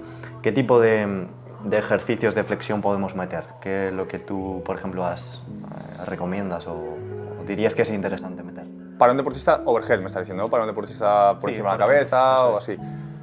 Pues se ha visto que, observamos que hay autores incluso que denominan el cuello como el segundo core, ¿no? A mí no me gusta el término, pero bueno, hay autores que dicen es el segundo core, ¿no? Porque esa musculatura, pues igual que la zona lumbar tiene cierta movilidad con respecto al segmento torácico, ese segmento cervical tiene mucha movilidad con respecto a ese segmento torácico, ¿no? Son segmentos bastante más móviles que las zonas centrales, ¿no? O sacras. Entonces se ha denominado el segundo core. Y es interesante, y por ejemplo en algunos deportes, hacer entrenamiento específico de esta musculatura, ¿vale? Por ejemplo en deportes de lucha, deportes de MMA o wrestling, hacen un montón de trabajo. Tú ves vídeos de los años 70 de los luchadores rusos y les ves haciendo pinos puente con el cuello, les ves con un cuello de toro de la leche. O en deportes, por ejemplo, de automoción, Fórmulas 1, se ha visto, ¿no?, que se trabajan para aguantar esos Gs de presión, hace un trabajo específico para soportar e hipertrofiar y poner fuerte esa estructura, porque es muy dependiente su deporte de esos cambios que va a someter, ¿no? Entonces sí que es interesante, aunque creo que todavía está muy lejos de la práctica, el trabajo específico del cuello. Lo creo bastante interesante. Como tú consideras, hay que hacer una valoración de nuevo, a ver qué rangos de movimiento y que no genere dolor, pero trabajo con gomas, trabajo como si fuera una especie de monster wall con el cuello, es bastante interesante. E incluso han salido dispositivos que vienen de Estados Unidos, donde son como una especie de corona, no sé si lo has visto, Javi, es una especie de corona que tiene como una rueda donde tú vas variando y tiene un enganche, un mosquetón. Entonces es como para hacer musculatura específica de cervical. Lo creo interesante y poco aplicado de momento, y creo que hay que ver por dónde tiramos, pero parece interesante. ¿Para qué realizar entrenamiento con reacción lumínica? con botones, esos botones con luces que quizá haya gente que haya visto que dices, ¿para qué es realmente esto? Tipo los Fitlight, los Blaze Spot y todo eso. Si me preguntas cómo lo utilizo yo, Sí. personalmente me gusta utilizarlos como parte a veces de la valoración para esa evasión de dolor. Para, vamos a decir, pillar, es decir, una persona que no puede levantar el hombro, ¿vale? Tengo comprobado, esto es opinión personal, que si tú metes obviamente esos elementos distractores y le meto esa flexión de hombro sin que se dé cuenta que está en una flexión de hombro, me puede servir como una disociación, como una especie de evasión y quitar el foco de hipervigilancia que tiene con esa estructura, por ejemplo. Y le meto un blaze spot, o las luces, perdón, se las meto arriba. Ya. Igual hace pim, pam, pam. Dices, joder, ¿no te dolía el hombro cuando hacías flexión? Es decir, yo lo utilizo muchas veces como una forma de disociación y de quitar vigilancia al daño de una estructura. Porque veo que normalmente a la gente le resulta llamativo y le suele gustar el trabajo con ese tipo de implementos. Sí, es más divertido, ¿no? Eso es más dinámico. Y a mí me ayuda también a ver ciertos patrones que igual cuando lleva un patrón protectivo no haría. Y al tener unas luces y al jugar ves más suelta a la persona. Luego sí que es verdad que si no lo utilizo tanto de esa forma, pero porque quizá no tengo los medios o no tengo el tipo de clientela así, ¿no? Pero se ha visto, por ejemplo, que tú metes un T-test con los conos y los dispositivos de luces. O sea, conos, por ejemplo, tú sales a Spring, vas a un lado, vas al otro, vuelves a Spring y vuelves, ¿no? Si tú ese dispositivo le haces con conos normales y si lo haces con reacción lumínica, se ha visto que ganas, de nuevo, hay que ver el conflicto de intereses de estas cosas y demás, pero se ha visto que mejoras significativamente con la reacción lumínica. Eso también a veces pasa que si tú corres un 400, por ejemplo, y pones una luz siguiendo una luz alrededor, vas mucho más estimulado y vas mucho más metido y puedes mejorar las marcas. Es decir, de nuevo, no es la panacea y sí que es verdad que en Instagram veo auténticas cosas circenses de que no me gusta mucho, pero si me preguntas a mí concretamente lo utilizo para disociación y para evasión del dolor. Puede ser un elemento, un recurso que dé más dinamismo a esa... Sí, eso es. Esos trabajos que Eso es. quizá pues, para ese cliente igual es más aburrido hacerlo con un recurso metodológico antiguo. Exactamente, pues es una forma de dinamizar. Aunque es verdad, de nuevo reitero que he visto muchas chorradas en Instagram. Veo hay cosas, igual que en los ejercicios, ¿no? Sí. Con el tema de ejercicio terapéutico o ejercicio que ves auténticos circos también, ¿no? A todos nos gusta probar ejercicios, Yo soy el primero que a veces subo a redes que digo, porque voy a probar, ¿no? ¿Y por qué no? Pero muchas veces ves cosas circenses, de que ya a veces se está yendo y se está perdiendo las bases y que parece que hay que llamar la atención por llamar, a ver, muchas veces, ¿no? Sí, coincido totalmente. Vale, pues nos metemos en el fango. Ahora nos van a dar por todos lados. Sobre pruebas de resonancia, ecografía, DEXA, radiografía. ¿Cuándo debemos hacernos una y qué tipos de aspectos tenemos que tener en cuenta cuando nos dan los resultados? Un poquito ya hemos tratado ese tema, pero bueno, ¿qué tipo de intereses crees que hay con esta parte más medicina, hospital, el médico, el trauma que me dice esta prueba es esto, tienes que creértelo y ya establece ahí el cliente pues una relación? Lo que venimos hablando, Javi, que te duele la espalda, te hago una resonancia magnética y sale que tienes una hernia discal. De nuevo, es muy delicado el manejo de eso. Primero, en la mayoría de casos, si tú tienes esa prueba de imagen, el que salga un daño a ti ya te va a catastrofizar, te va a dar cierto pensamiento con respecto a que es verdad que tienes un daño en la estructura. Y eso ya, esa etiqueta diagnóstica que te da una resonancia magnética es, de nuevo, muy delicada de manejar. Hay que tener mucho manejo, ¿vale? Porque probablemente, por probabilidad, esa etiqueta diagnóstica te lleve a modificar ciertos patrones en tu movimiento. No me voy a mover porque tengo una hernia, me voy a agachar no sé cómo porque tengo una hernia, poniendo un caso concreto, que me da igual que sea una hernia, que un problema de cualquier cosa. Te va a catastrofizar, te va a cambiar tu percepción con respecto al dolor. Lo que probablemente empezó con un dolor, vamos a decir, un 2, si tú ya tienes esa etiqueta diagnóstica, se ha visto que puede aumentar incluso esa percepción del dolor. Ese dolor que, bueno, pues que te levantaste una mañana o que llevas un mes con ese dolorcillo, coño, tienes una hernia. Y el médico además ha hecho así cuando ha visto la resonancia, ha dicho, uff, tienes una hernia.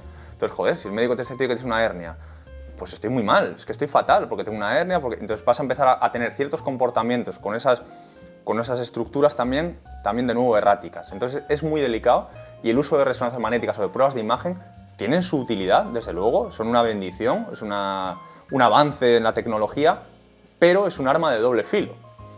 a la pregunta de cuándo deberíamos utilizarlas, cuando tú sospeches sobre todo que hay una red flag, que hay una bandera roja en cuanto en una valoración que ves, vamos a decir, algo que te lleve a pensar que hay pues, pérdidas de peso muy radicales en los últimos meses, algo que se sale de los patrones de valoración comunes, algo raro y que pienses que puede ser grave, una red flag que se llama, sí.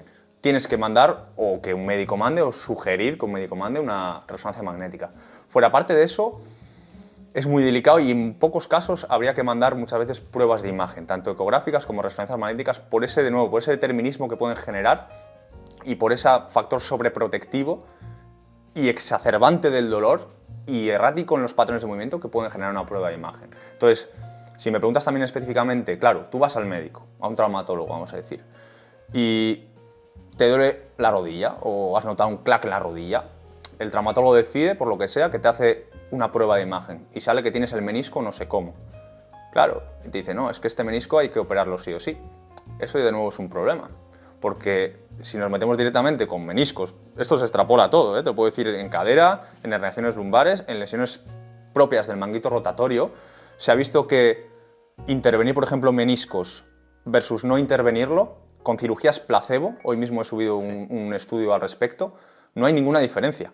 Estudios placebo, o sea, cirugías placebo, Javi, me refiero a que cogemos a 20 pacientes con dolor de rodilla meniscal, vamos a decir, que tienen un menisco roto, y 10 les operamos haciéndoles un desbridamiento, una limpieza meniscal, lo que considere el traumatólogo, y a 10 les metemos el proceso de anestesia, les cerramos y hacemos como que les hemos operado, ¿vale? Pues los resultados son exactamente los mismos, exactamente los mismos.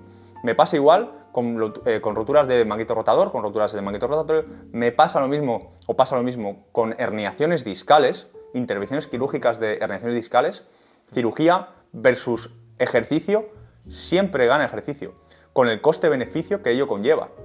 Entonces, claro, señor traumatólogo, señor médico, ¿no convendría mejor, igual que hemos hablado antes del ligamento cruzado anterior, darle un poco al pause, proponer ciertas cosas y no ser tan tremendamente intervencionista y directamente tirar a intervenir quirúrgicamente, cuando igual ese señor o señora no conoce el ejercicio físico, o igual fuma, o igual no duerme bien por las noches? Es decir, somos muy estructurales y ahí hay una rueda que, como hemos hablado antes, convendría plantearse al menos, plantearse todo este campo. ¿Crees que hay intereses detrás de todas esas propuestas de cirugía, a nivel de traumatología, por ejemplo?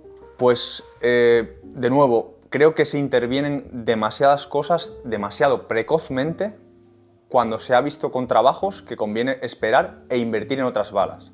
Es decir, claro, se gana muchísimo dinero de esa forma, muchísimo dinero de esa forma.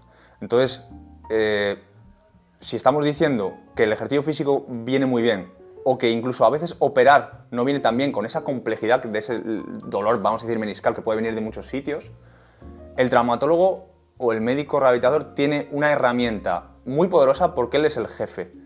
Él puede meter mano, me refiero, verbalmente, y cambiar las cosas. Él es el jefe. Si un traumatólogo te dice, señor o señora, empiece a cuidarse, empiece a cuidar la alimentación, baje de peso, mira, pruebe un programa de ejercicio físico a través de un profesional CAFID, lo que sea, lo que considere. Vamos a empezar a cambiar ciertas cosas y si en 6 meses, 1 año, después de hacer todo bien, consideramos que hay que intervenir, pues ya veremos a ver, ¿no? Ahí hay que ver.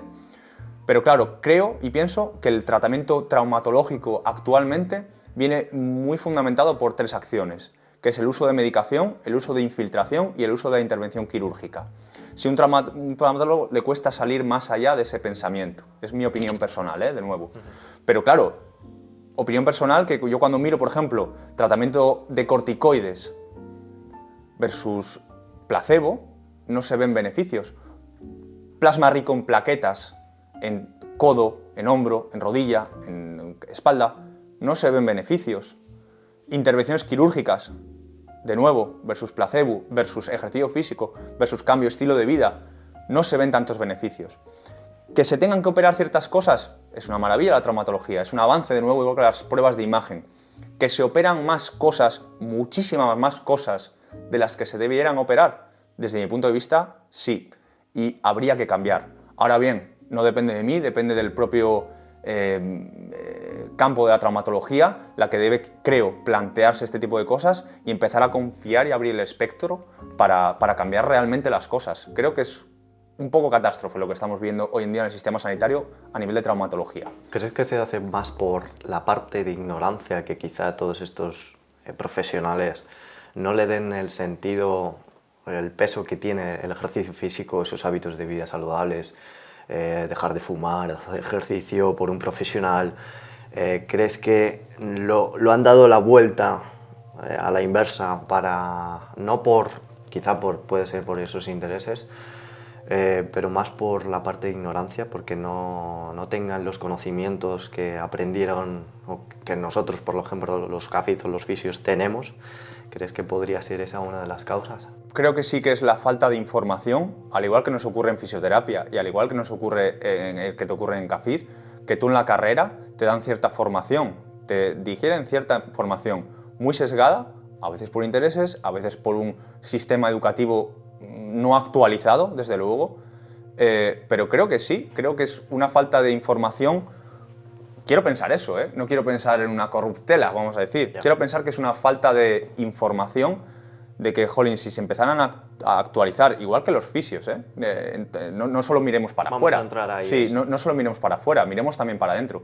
Pero claro, muchas veces la información te viene dada por el interés que tú tengas en ese campo, quiero decir, por lo autodidacta que tú seas, porque si te ciñes meramente a lo que te han enseñado en la carrera, estás carente, es que no sabemos nada, yo realmente no sabemos nada, es que falta muchísima información. Entonces quiero pensar que esa rueda de la que estamos hablando, traumatológica o intervencionista, viene dada por una falta de información, y que creo que si dentro de la medicina se empezara a dar el peso real y dramático que tiene este tipo de intervenciones a través del ejercicio físico, del estilo de vida saludable, pues cambiaría completamente. Pero nos pasa, Javi, con cualquier patología. Es que me duele el estómago, omeprazol. Es que me duele la cabeza, tacatá, intervencionismo. Es que no sueño, no duermo bien. No duermo bien, venga, pues toma una droguita de estas, ¿vale? Entonces, claro, le has preguntado a esa señora si se mueve, si come bien, si hace ejercicio. ¿Es desinformación? ¿Es conflicto de interés? Un poco las dos cosas. Pero hasta que no cambiemos realmente las cosas y le demos al pause, empecemos a tratar seres humanos y no números y no querer ganar dinero por ganar dinero, esto no va a parar. Y de esa forma mejoraremos muchísimo el estilo de vida que llevamos actualmente, bajaremos lesiones, bajaremos un montón de problemas, un montón de problemas. Vamos sobre las lesiones, sobre los fisios, sobre todas estas técnicas modernas de hace 10, 15, 20 años que se han implantado como una moda más que como una herramienta a mejorar, porque, bueno, ya nos comentas tú ahora, ¿qué peso tienen o qué veraz son todas estas herramientas para la hora de quitar un dolor, por ejemplo, para detectar o para correlacionar, por ejemplo, punción seca? ¿Me quitas el dolor? ¿Por qué? ¿Por la punción seca o por la relación que yo establezco con que tú me hayas intervenido y entonces yo, por efecto placebo, ya me lo creo y me deja de doler? Realmente, ¿cuál es la línea que dice, vale, apoyo esa herramienta que se ha implantado, o es más la relación que nosotros establecemos con lo que nos pasa? De nuevo, yo eso me remonto, si hablo personalmente, al periodo en el que salí de la carrera o hice ya mis prácticas en la carrera, donde veía que casi todos los centros, y yo cuando pregunto a compañeros, la mayoría de los centros son, de nuevo, intervencionistas, muy intervencionistas, y creo que se aplican cosas que realmente no tienen evidencia. La palabra evidencia hay que tenerla muy en consideración, ¿vale? Porque me refiero, evidente es algo, Javi, de lo que no se puede dudar, algo tajante, taxativo. Entonces, cuando dicen la gente, no, esto tiene evidencia. No, o es evidente o no es evidente. Habrá estudios y habrá estudios, pero algo evidente es algo de lo que no se puede dudar, algo indubitable. Entonces, dices que este tratamiento tiene evidencia. No, tiene estudios detrás que pueden, y a ver qué estudios, y a ver qué ensayos clínicos, y a ver con qué calidad se han hecho, y a ver muchas cosas. De nuevo, remontándome, yo veía que la mayoría de técnicas o de cosas en fisioterapia, cuando yo leía sobre ellas, no me chirriaba mucho el tema de la masoterapia, exceso de masaje, vamos a decir, que es algo que dices, joder, fisio, masaje, es que se relaciona directamente, ¿no? Cuando se ha visto que el masaje tiene aplicación, pero no tanta como nos pensamos, y desde luego no debe ser primera espada en la mayoría de los casos para tratar una patología, por esa complejidad de la que venimos hablando en todo el día de hoy, de dónde puede venir una lesión. Me duele aquí, masaje. Dices, mejora, ya, pero igual ese día comiste macarrones también, o ese día... es que puede influir un montón de cosas, ¿sabes? Entonces, muchas técnicas en fisioterapia hoy en día no tienen el respaldo detrás para todo lo que se aplica en el día a día en clínica. Es decir, masajes, técnicas invasivas, punciones secas, electrólisis... son un montón de técnicas que se aplican en la mayoría de centros de fisioterapia y que al menos, no quiero decir que no funcionen rotundamente, no tengo ese conocimiento. Digo que hay que dudar porque son técnicas que no son evidentes, no funciona así, no es tan fácil, ¿vale? Entonces, a pesar de que se apliquen en la mayoría de centros de fisioterapia, no hay una correlación con ciertas cosas que vemos en los estudios. Les falta fuerza. Y entre los propios fisios, muchas veces nos lanzamos muchísimos dardos. Y creo que si empezamos de nuevo a ser honestos con la profesión y a tratar las cosas como deben ser tratadas, ganaremos muchísima fuerza como conjunto, como profesión, y ganaremos muchísimo más respaldo y peso con respecto a otros profesionales sanitarios. Quiero que hables sobre las EPI y sobre las ecografías a la hora de encontrar o de determinar o establecer esa dolencia o esa causa-efecto, ¿no? Otra vez igual, ¿no? Le vamos a dar la misma importancia, pero ¿tú crees que en cuanto a la EPI y en cuanto a la ecografía, que son ahora mismo creo que lo más utilizado, ¿no? Exactamente. No sé si tú coincides en eso. ¿Crees que se le está dando mucho bombo por más el interés económico que por el beneficio real del paciente?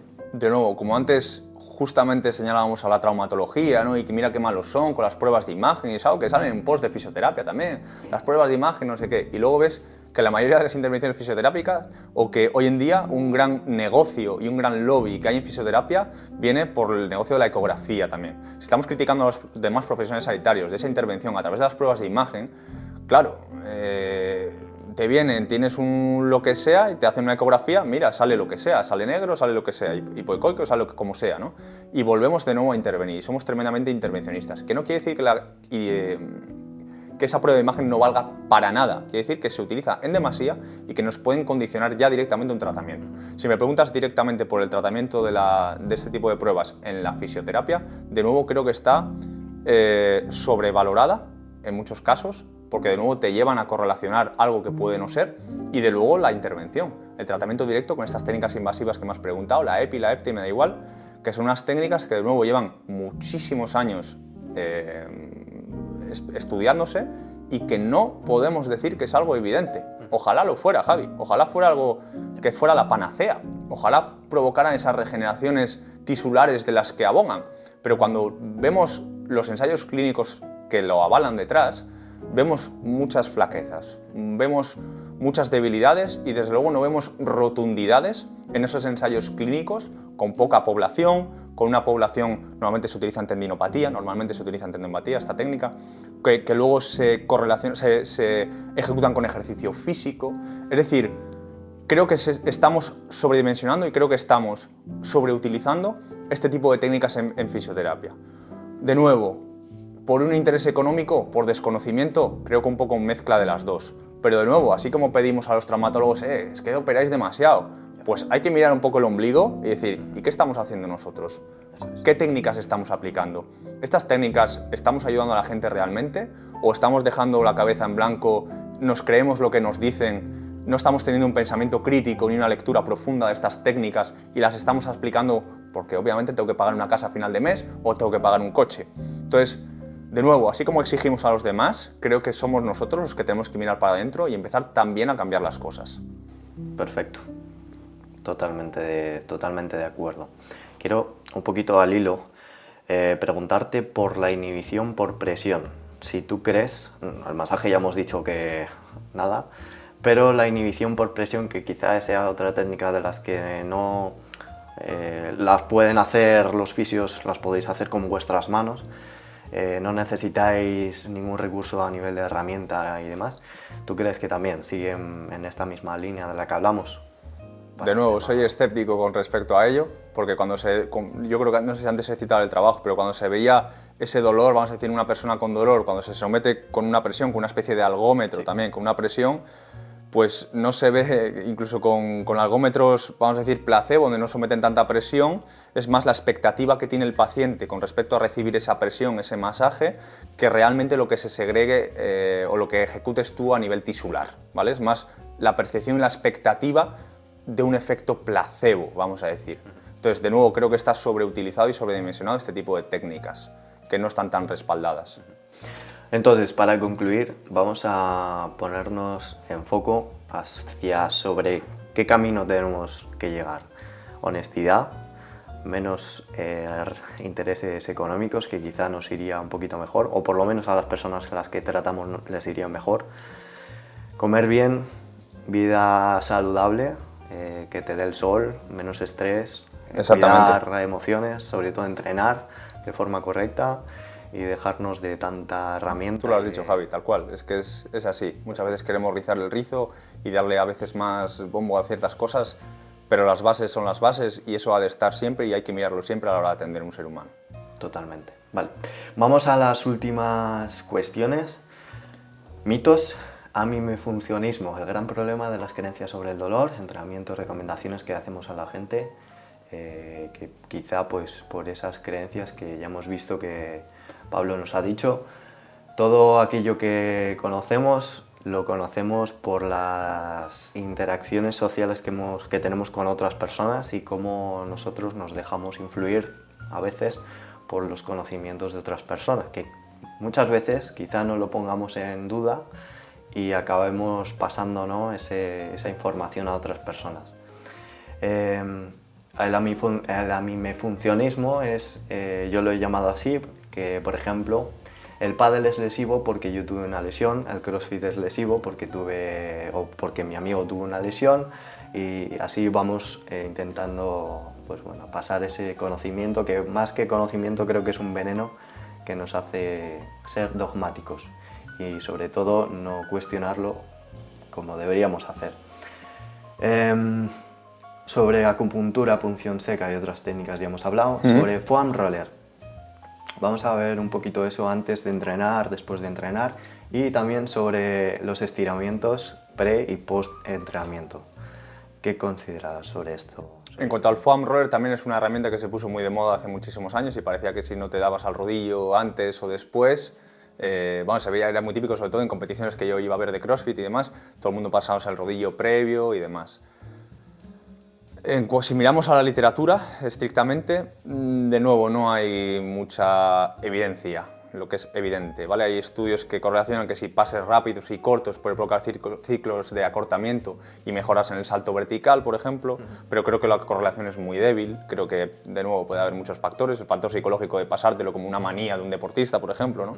No veo que estructuralmente tenga una correlación muy directa, ¿vale? Yeah. El caso post, pues lo mismo que recibir un masaje. Tú, de nuevo, puedes pensar que te puede venir muy bien, que te puede liberar ciertas estructuras, y tú crees que te viene bien, es un efecto placebo con respecto al foam.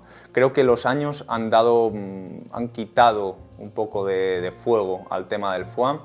No creo tampoco que sea 100% inútil, creo que también está sobredimensionado y sobreutilizado este tipo de herramienta de liberación miofascial. ¿Son las pistolas repercutoras estas también? Te diría que lo mismo que el discurso que he hecho en el FOAM, te diría que es una moda también. Que yo tengo una ahí. Yo también la tengo.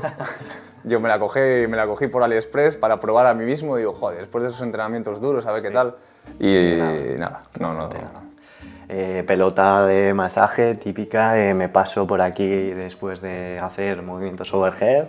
Bueno, ese release miofascial lo puedes conseguir de otras formas, o creo que es débil la correlación entre el uso de ello y la mejora en el rendimiento y demás. Sobre estiramientos, algo que creo que ya mucha gente ya ha empezado a entender, que estirar pre-entrenamiento no es lo relevante, pero bueno, cuéntanos tú Yo lo que me encuentro en clínica, fuera parte de ese estiramiento pre, que eso yo creo que ya, pues yo que sé, no sé por dónde ha venido, pero ya parece que cala un poquito más, que estirar antes de, pues puede haber mermas en el rendimiento. Estamos hablando también de alto rendimiento, de que estire un recreacional para salir a correr por el Parque de las Llamas tampoco va a influir tantísimo en su rendimiento, ¿no? Estamos hablando de alto rendimiento, con saltos verticales, con cambios de dirección y demás, puede influir por esa inhibición que puede provocar cierto estiramiento, ¿no? Pero lo que me encuentro sobre todo en clínica, Javi, es que la gente tiene esa necesidad de estiramiento, que parece que, o sea, mucha gente, la gente no ducha en el mundo del ejercicio, dice, joder, es que no estiro. Claro, y dices, que no, igual no tienes que estirar. ¿Por qué tienes que estirar? No, es que no me toco los pies, pero ¿tienes que llegar a los pies por algo? O, quiero decir que el estiramiento es una herramienta, de nuevo, que clásicamente se ha dicho como que es una función vital para la salud de unas estructuras, y ahí es donde hay que la primera duda. Tú pones a Kipchoge, que lo hemos dicho antes, a someterle a un programa de estiramiento y probablemente baje su rendimiento, porque vas a bajar el stiffness tendinoso y vas a bajar ciertas condiciones en las que está predispuesto. Igual haces así Kipchoge y no se llega ni a las rodillas. ¿Tocarías algo? ¿Le meterías a estirar? Probablemente no. Es decir, o si soy taekwondista y es que tengo que meter la pierna aquí arriba, tengo que estirar, pues probablemente ese tipo de atleta o un gimnasta tenga que prestar atención a esos rangos de movimiento abiertos, o un atleta de CrossFit o halterófilo, ¿vale? Pero que la población todavía entienda que tiene que estirar porque sí, me parece también erróneo. No todo el mundo tiene que estirar en todos los campos. Hay ciertos campos que te puede venir bien y hay ciertos que no necesitas estirar. Vuelvo a un poquito lo del masaje, de esa creencia que si me das un masaje yo ya me deja de doler, y que si estiro prevengo lesiones o me va a aumentar mi rendimiento deportivo o voy a tener menos dolor, o que yo lo he oído, el tema de las agujetas con el tema de los estiramientos, que si estiro, bueno, son relaciones que establece la gente. Exactamente, son... No sé por dónde viene y quizá... Creencia popular, revistas, tele, Instagram, no sé por qué, pero siguen establecidos. Igual que pasa en la nutrición con ciertos mitos, pues también se perpetúan estos mitos en el mundo del entrenamiento, de la adaptación. Carbohidratos por la noche... Ese tipo de dogmas, ese tipo de mensajes que siguen a día de hoy vigentes y que no tienen cierta relación. Uno de ellos que has nombrado el masaje es voy al fisio a que me descargue. Es que eso, o una puesta a punto, ese tipo de frases lapidarias me desquician, no puedo con ellas. O sea, de decir, no me duele nada, pero voy a ir a que me pegue un repaso. Y digo, es que eso esa frase no la soporto, no me gusta nada ese tipo de frases. Entrenar con dolor, ¿cuándo sí y cuándo no? ¿Cuándo dirías tú que yo, por ejemplo, debería de decir, bueno, tengo que reducir la carga o replantearme todo? De nuevo, depende del contexto. Si es un halterófilo o si eres, me cago en 10 ahora, un jugador de fútbol que va a ir al mundial, hay que ver, depende del contexto, qué tipo de dolor, cuánto dolor, qué acción te genera dolor, hay alguna modificación que podamos hacer con ese dolor, te duele post actividad, tú haces un snatch y aumenta ese dolor, o el dolor es basal, qué número de dolor tienes, en una escala de dolor, vamos a decir. Hay muchas cosas y es complejo de nuevo, como venimos repitiendo todo esto, a la hora de trabajar con dolor. En general, por ejemplo, en el proceso hay una regla que te dicen normalmente en fisioterapia desde primero, yo creo que es la regla del no dolor. Tampoco es eso. Hay por ejemplo, procesos de rehabilitación en tendinopatía donde tienes que trabajar con cierto dolor. O sea, no cero dolor. Puedes trabajar, vamos a decir, con una escala de 3, 4, de nuevo subjetivo, y hay que ver qué persona tienes delante, en esas escalas de dolor. O sea, la regla del no dolor tampoco se aplica. ¿Cuánto dolor? Depende de la estructura o depende de la persona, depende del gesto técnico, depende del post, depende del pre. Es complicado también, no te puedo responder porque depende a quién tenga delante. Bien. Vamos sobre hernias, protusiones y dolores un poquito más, que creo que esto es... otra vez venimos repitiendo lo mismo, pero creo que tiene que calar bien, creo que tiene que realmente calar. Sobre las hernias, protusiones las tenemos muchísimos. Yo, por ejemplo, tengo 3 protusiones, tengo 2 hernias. La gente sigue pensando que por qué no me quejo. Yo pues hay 2 que tengo que sí que me duelen, que son cervicales, pero las otras protusiones no son no compresivas centrales y realmente las tengo sin dolor. Mucha gente se lleva las manos a la cabeza cuando le detectan una hernia o dice, tienes una hernia, cuidado, no hagas nada, entrenamiento de fuerza, nada, descansa. No quédate cojas no pesos, cojas peso, muévete poco. Eres débil, te paso la manita por la cabeza y ya está. Así es. Y hay que volver de nuevo a las pruebas de imagen, Javi, porque hay un estudio muy chulo donde de nuevo, con personas que no tenían ningún tipo de síntomas, asintomáticas completamente, desde la década de los 20 hasta los 80 yo creo que hicieron. Los 20, los 30, los 30, los 40, cogieron miles de personas, un montón de personas, sin síntomas, repetimos, e hicieron pruebas de imagen a nivel lumbar. Pues a partir de los 20 y pico ya salían un porcentaje de oro, no sé si era un 30, con procesos degenerativos, protusiones discales, en cada década iba subiendo. Es decir, que tú tengas una herniación discal, de nuevo, per se, no quiere decir absolutamente nada. Y eso es un concepto que ha cambiado mucho con respecto a años previos, donde tener una hernia era incluso motivo de baja laboral. Hay también 20.000 tipos de hernia que puede dar o no sintomatología, si es compresiva, si no, con más estructuras relacionadas, si no, es más complejo. Pero me refiero que en décadas a partir de los 30, 40, casi el 40% de la población que se estudió tenían protusiones y herniaciones discales sin sintomatología. Aparte se ve y ya se sabe que la herniación discal tiene un proceso de reabsorción y de regeneración, espontánea incluso, hasta 10 meses. Personas con herniación discal, resonancia magnética, el día 1, 10 meses después, se hace una resonancia magnética, hay una reabsorción íntegra del tejido, de ese anillo, ¿vale? Entonces, no es tan dramático ni es motivo de nuevo de baja. Luego hay herniaciones, hay herniaciones compresivas, donde hay una pérdida motora, donde hay una pérdida sensitiva. Cuidado, que no son inocuas tampoco, hay casos, ¿no? Pero en la mayoría de casos también se produce un proceso nocébico, también por parte del profesional sanitario, por esa falta de información y de desactualización. Tengo una hernia, no cojas pesos, no te muevas, empiezas a cambiar tus patrones de movimiento, cuando precisamente hay que hacer todo lo contrario. Moverte mucho más, aplicar entrenamiento de fuerza, ver dónde generas o no dolor, es mucho más complejo. Tener una hernia, como venimos hablando todo el rato, una estructura dañada, en este caso una herniación discal, no determina, desde luego, tu prognosis y no determina el estado que tú tengas actualmente. Una foto en una estructura no determina tu dolor, tu sensación ni tu modo de vida. Pero no hay un estímulo de nocebo, de catastrofismo. Vas al médico, una herniación discal, encima me han dicho que mi tía Pepa tuvo una y no se movió, estuvo fastidiada.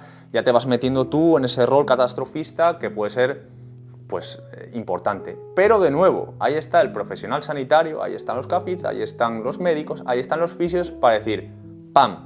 Estoy informado y voy a dedicarte 1 o 2 sesiones a explicarte qué es esto, a explicarte qué es el dolor, a explicarte qué es una herniación discal, educación por parte del profesional y un compromiso con respecto al paciente. En base a eso, planes de tratamiento, nuevamente por terapia activa, por mejora de calidad de vida, por un montón de cosas.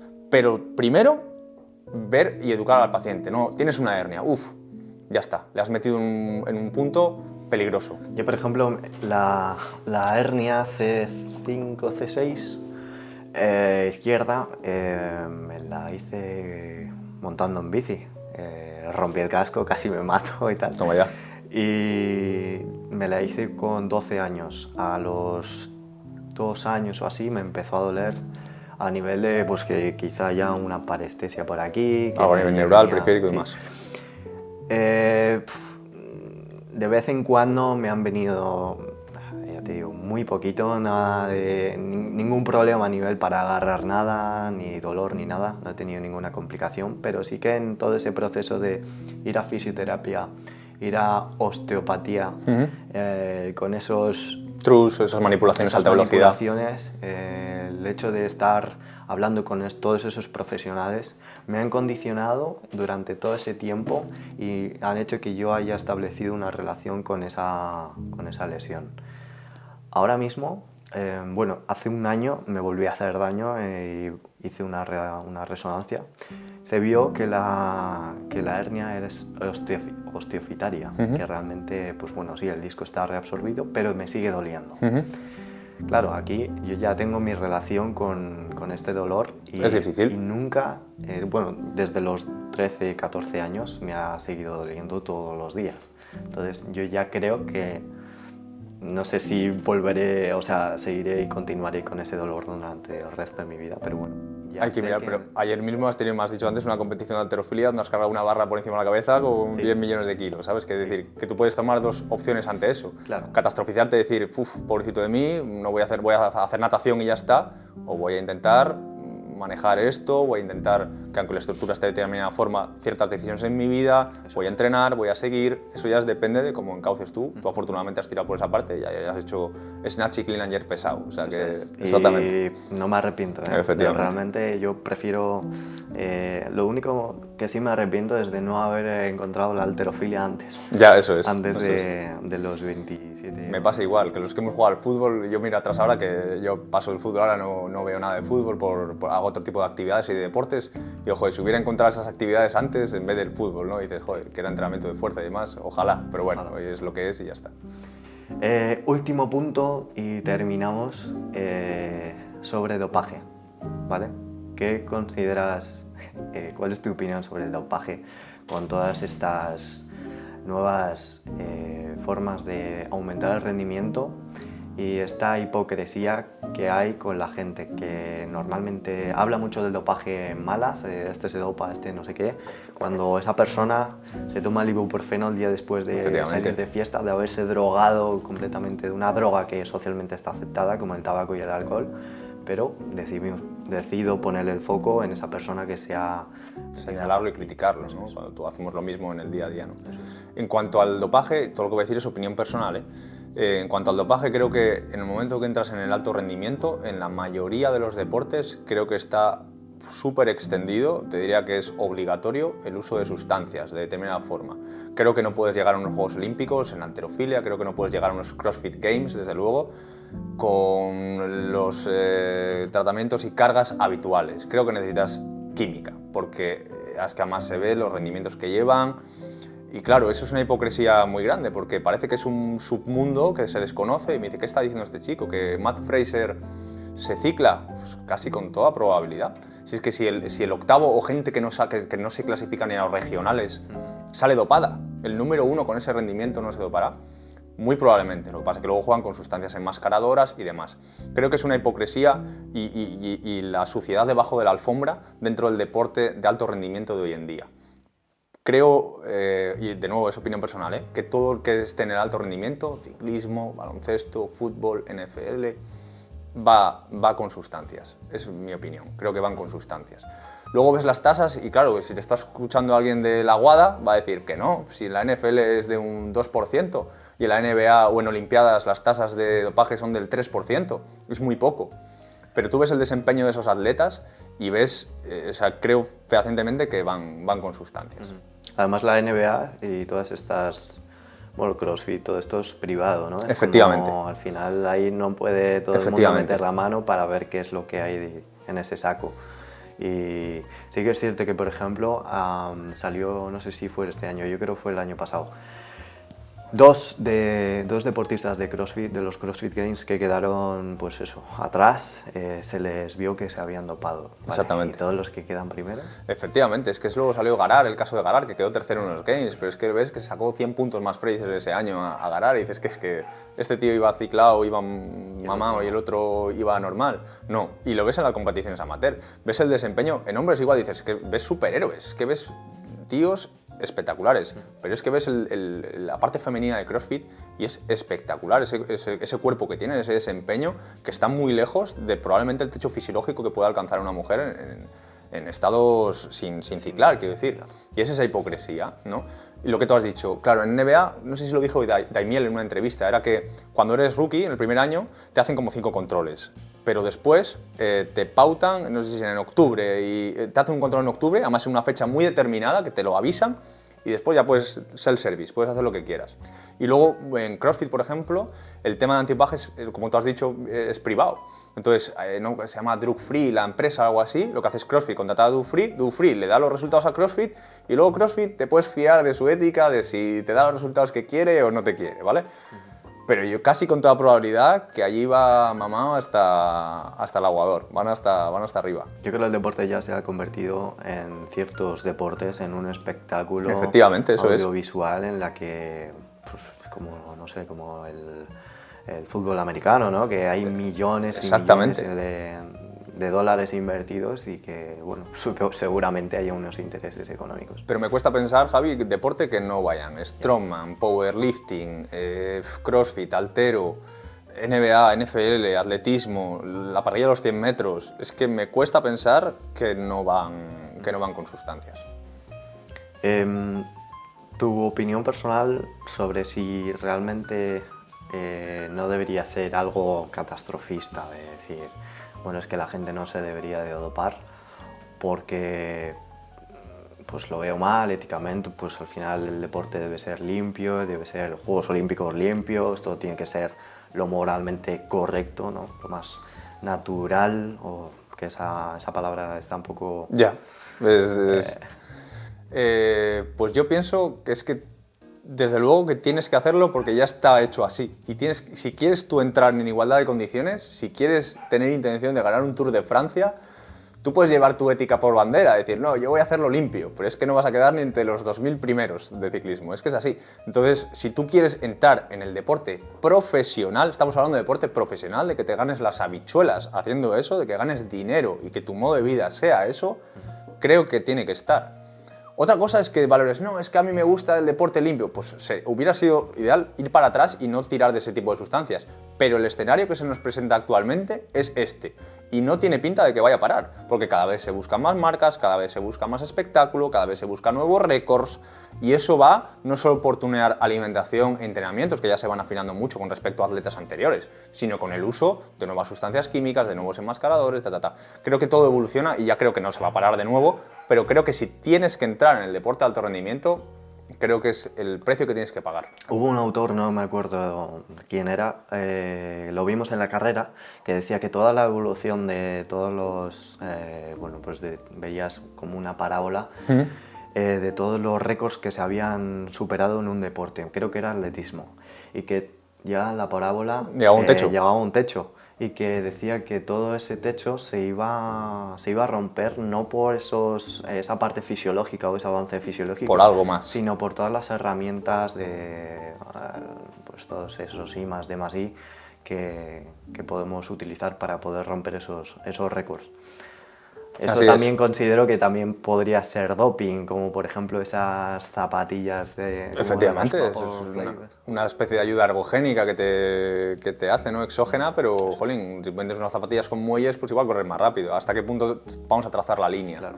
Por ejemplo, la música también segrega ciertos químicos que te potencian el rendimiento. ¿Qué vamos a decir? Que porque la música me haya segregado química... Exactamente. ¿Qué química es mejor? ¿La que se dopa uno ya. por aquí? Hombre, si me comparas la música con el Dianabol...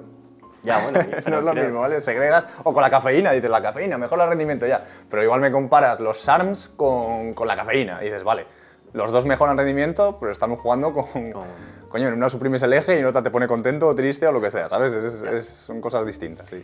¿Tú crees que estos deportistas de alto rendimiento deberían de...